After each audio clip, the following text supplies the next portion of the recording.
Hello, Jonathan here, ex-witness awake. The first thing that you're going to notice about this video, this is not the usual style that I do, but I thought, there's been a lot of success with other YouTubers that are talking over some video, so hey, let's give it a try and see how it goes. Now, I chose this video of my wife and I going and having a ride because it kind of ties in a little bit to what I have to talk about. I was in a pretty down mood last week. I don't know exactly what it was. This ride that I took was actually on the 29th, I think. And yeah, I was just feeling really down over the last couple of days because, well, frankly, it had to do with shunning. Now, it's a real bummer to be shunned. That kind of goes without saying. But it was really, something triggered me that really made it come to the fore. And it just got the better of me when it came to my mood. So if you have been keeping track of what's going on in JW land, about a week ago, a celebrity in the United Kingdom by the name of Rebecca Vardy, she had released a documentary on Channel 4 over there, and it had to do with her experiences as being a former Jehovah's Witness. Now, she grew up as one, and while technically she hadn't been baptized, we all know what it means to grow up as a Jehovah's Witness. Whether you're baptized or not, you still got to follow a lot of rules.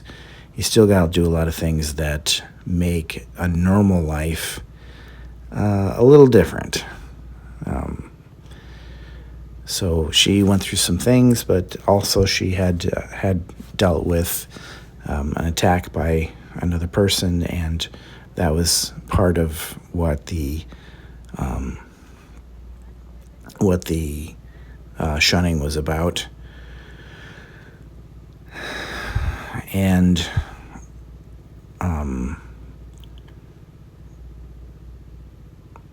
I don't know that I'm gonna do a lot of edits here, so you'll have to bear with the ands and ums and awkward silences for 3 seconds because it just takes time to do the editing, and I thought I'd just kind of be raw about it. So yeah. Anyway, so she had released this documentary, and it apparently got the attention of the Jehovah's Witnesses. Because shunning is a big deal, and they, as an organization, try and make it sound like, no, we don't do that. But they do. We all know they do. If you're watching this video, you know they do. And it's something that a lot of us are dealing with. I've been shunned now since 2011, so it's been well over a decade since that happened. And I've only had a few conversations with my mom, very, very few, 3, I think. And it's a special kind of hurt because I know, having lost my dad to cancer, what it's like to lose a loved one in death. It's not their fault that they get sick and they're gone and they can't talk to you.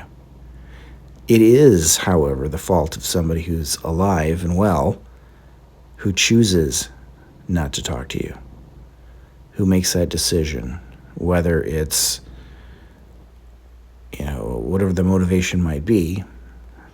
I mean, people do lose friends, and sometimes people are toxic, even family members, and you just have to cut them off because it's what you need to do to survive. But when it's a religion that makes you do it, that's just it feels like an adds insult to injury when it comes to that. So anyway, leading back to what I was talking about, the Rebecca Vardy thing. So the day that this was released, it definitely got the attention of the organization, and the governing body would have made the decision that this convention that they're having now would be altered, because they had a talk. It's been covered by several Jehovah's Witnesses, ex-Jehovah's Witnesses, that they removed 2 short videos from the program. Now, they kind of missed one. Somebody had posted a video showing that there was a reference to it when it was sort of a, what do you call it, a best of reel of the videos of the convention.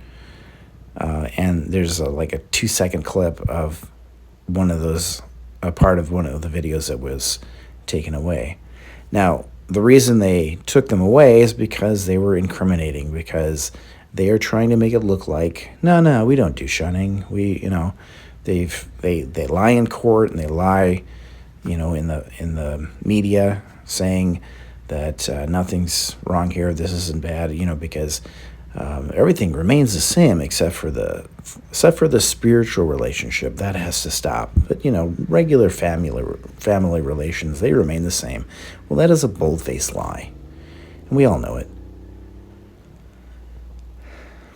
So I got all these, videos going on that I'm seeing about shunning, and it's just sort of, it's out there. It's just in your mind. It reminds you kind of what's going on. Because when you're busy in day-to-day life, sometimes you just sort of live your life and you're like, oh, it's been a long time, but you don't really actively think about what's going on as far as shunning is concerned.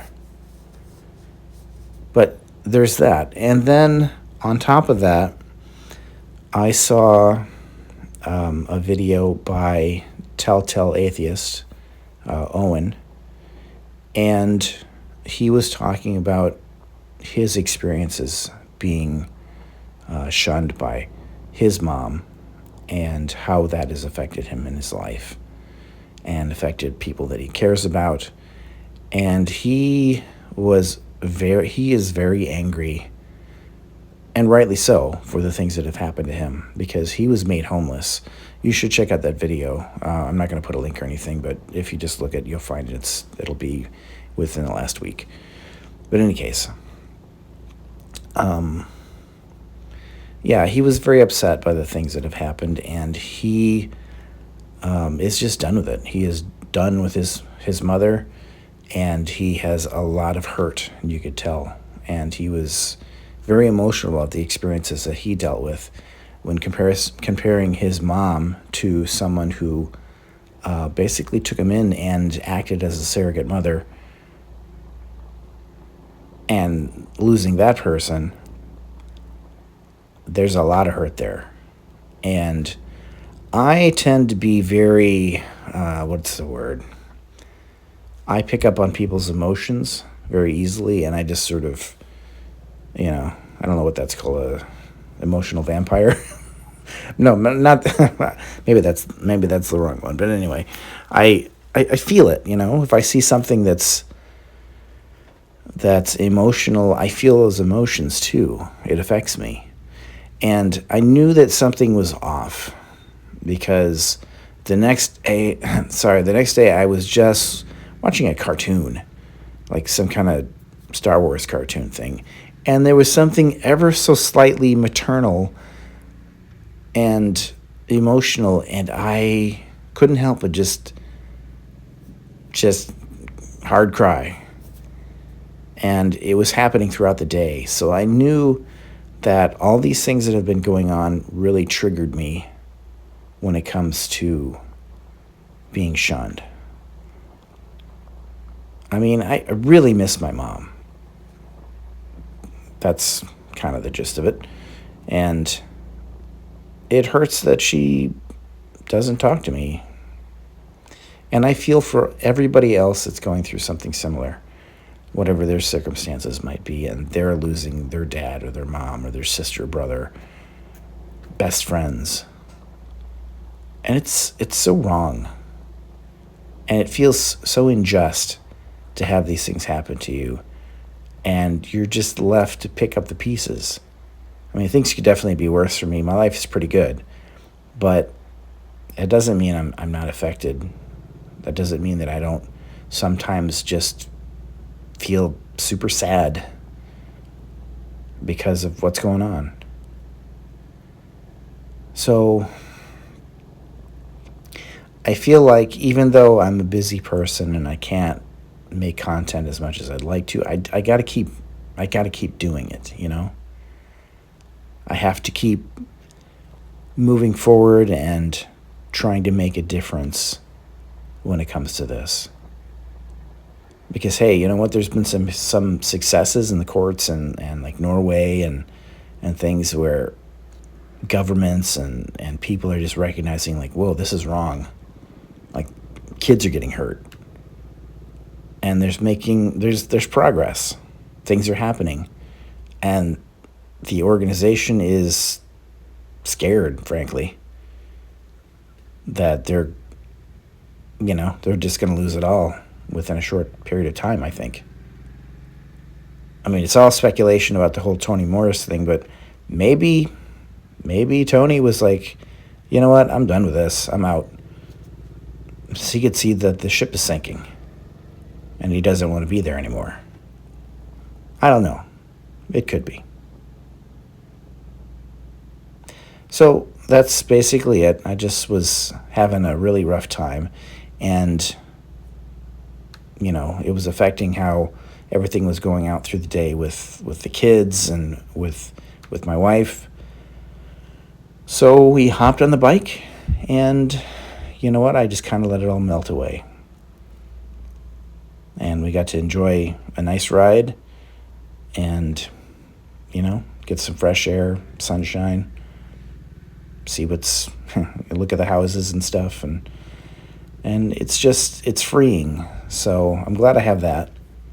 I'm glad I have a good partner that I know I can count on, and that, we're going to grow. Well, I'm pretty well getting there. We're going to grow old together, and I'm happy about that.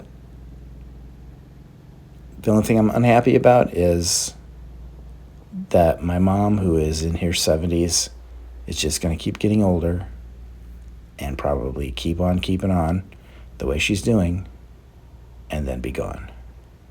And then she's never going to know her grandson, and he's never going to know his grandma, and that's sad.